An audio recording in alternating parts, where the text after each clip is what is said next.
Hello and welcome to Guided Project Introduction to Basic Excel. My name is Saad Khan and I will be guiding you through this Introduction to Basic Excel. So let's get started.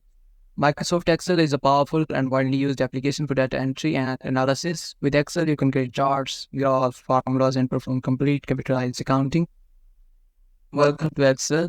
Click on New. Click on that. Once you do that, this will allow you to access the Excel interface. When you look at the Excel screen, you see a rectangular table of rows and columns. Rows are identified by numbers 1, 2, 3, 4, 5, and so on. And columns are identified by letters A, B, C, D, E, F, G. So now we are going to look at the layout and functionality of Ribbon so we can start building our own database. You should have the blank spreadsheet open. Let's look at the Ribbon. It has multiple tasks, each with several commitments or commands. Let's start with the first step, file. Click the file. In the upper hand left corner and find Save As. Once we click Save As, we found the folder to save the document. Once you have typed in that name, simply click to save. Now your file is saved. One thing to remember, it is important to save your work periodically to make sure if something happens, you do not lose your data. The next part of the ribbon we look at is Home tab. Buttons such as paste, copy, cut, and you can also change the size and type of font in which you are working with, located in this box here. As you can see, from this list, there are many fonts that are available on the drop-down screen. Two most common used fonts are being Arial and Calibri. For this exercise, we are going to be using one of the most common, Calibri. You can also change the size. You can control the size of your font by using the drop-down box next to the font type. For this exercise, we will be using an 11 font. Next, just look at the name box located directly here. The name box displays the location or name of a selected cell in which your cursor is currently located. This allows you to know where you are in the spreadsheet at any time. It allows you to change cell by manually typing a location you wish to move to. For example, I can come here and click on column B9, row 9, cell B9 and click enter. My cell location automatically moves, as you can see here. Next, we are going to look at this scroll bar under the right inside.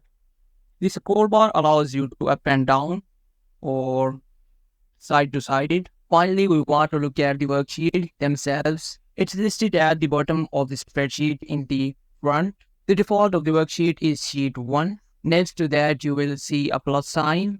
When you click on that, it immediately adds an additional worksheet, sheet 2 and sheet 3. For this exercise, we'll need 3 sheets, so go ahead and add in using the plus sign for those worksheets. Now we want to name our sheet, so you're going to go down, highlight sheet 1 and double click with your mouse. Once you do, the box come out and asking you what you wish to be name your sheet to. Once you type that name, for example,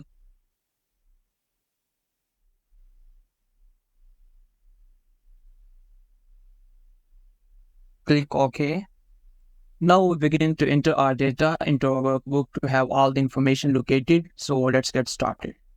We should have workbook open named book 2 with your worksheet name across the bottom, Saad Khan sheet 2 and sheet 3. Now we're going to start with entering our data. Remember, data within Excel can be anything from numbers, text, dates, and time.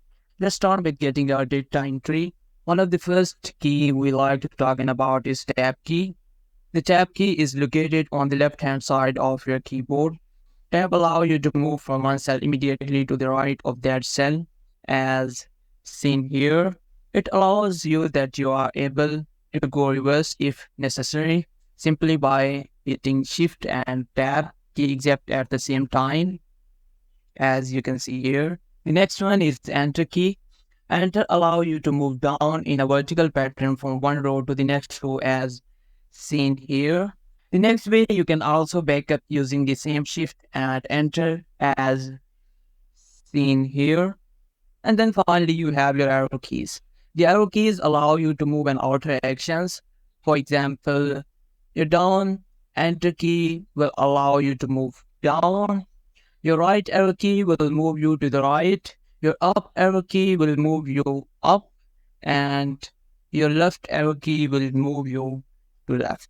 Click on sheet 3 to make sure we're going to start with that as our data entry point. Click on the worksheet and go to A1. Double click on that so you can start typing. In this cell, what I like you to put right now is that they type the word name and hit tab.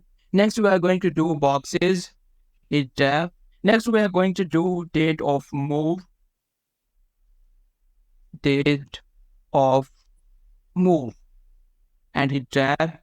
And then finally, we are going to type the word Q. Well, we have done here is creating data entry for headers. This allows us to know what type of information will be located in that column moving down. And this allows you to identify your information. The next thing we are going to do is to finish the data entry on our spreadsheet. As you see, we have names, number of boxes, the date of our move, and our cubes number located in here. When you're done, simply repeat this process with sheet 2 and sheet 1 named Saad Khan. Now we take the information we have created in formulas of each worksheet to see how many boxes we need to order for each location to facilitate the move. Formulas are the hardest sort of Excel. There are a lot of formulas that can be used within Excel, but beginners get to need the basics down first before they can move forward. So let's get started. You should have your workbook opened. Go to sheet 3. Let's create a formula in column B to see total number of boxes we need for this location. You should be clicking on cell B9. Remember, you can use your arrow key to get there, or you can click on empty cell with your mouse. You should end up finally on cell B9. Then using your mouse, double click on that so that you can enter your formula. Once you can type, please enter the following equal sign. Then what we need to do is click on cell B2 and then hit the plus sign. Next, we'll have you repeat this process going down, hitting each cell and plus sign.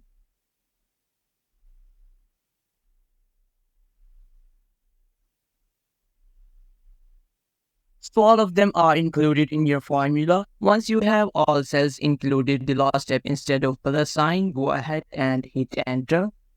This will calculate the number of boxes you need. You have just done your first formula. Once you complete that formula, you should see that we need 41 boxes to complete the move. You're going to keep repeating this formula with sheet 2 and sheet 1 named Saad Khan. Now we're going to move over to sheet 2 and complete the same process. You have just done your second formula. Now we're going to move over to sheet 1 named Saad Khan and complete the same process. Next, we can come up with the total amount of boxes we need for the move. In this case, we will need to work with our worksheets. Click on cell B18, located directly here. Now, what we like to do is always remember when creating a formula, you always start with the equal sign. Once we do that, then we go ahead and click on the final total number of boxes that we needed, such as this. Finally, we are going to hit plus. To get the information from the additional worksheet, we are going to click on second one directly. Total number of boxes from sheet 2 and then hit the plus sign again. Repeat this process with sheet 3. Once you complete your formula, the final total number of boxes we need for the move is 169. The formula done here is with addition. But remember, we can use any mathematical formula that we need, such as addition with plus sign, subtraction with minus sign, the division is the backslash sign, and also the multiplication with asterisks. Now we take the database we have created and use of formatting to make the information a little easier to read. Let's start it and go ahead to bold the headers. To do this, you are going to click on the number 1 to highlight the entire row, just like this. On the home tab, you see this capital B. B stands for bold. Go ahead and click on that. We have noticed the change in the font has now become bolded. So next, we are also going to underline these phrases. Click on underline. And now you notice these are underlined and more radically visible as a header to a row.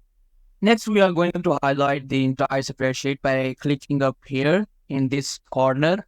The entire sheet is now being highlighted. You're going to take your cursor and move it in between A1 and AB. When you see that, double click and this will automatically format the information.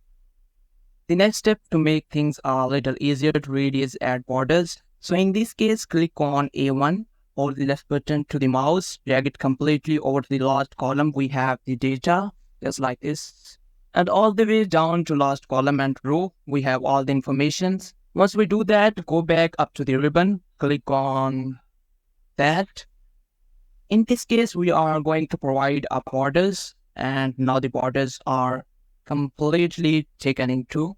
Let's go and repeat the same process with sheet 2 and sheet 3. Now you can see each tab. It's very easy to read the information we are looking for. Congratulations on completely getting started with Microsoft Excel. You have learned how to create your own workbook and worksheets, how to use navigation and ribbon of the program, and how to format your data to make it easier to read and create basic formulas to begin to analyze your data. If you need additional time, stop the video, resume when you are ready.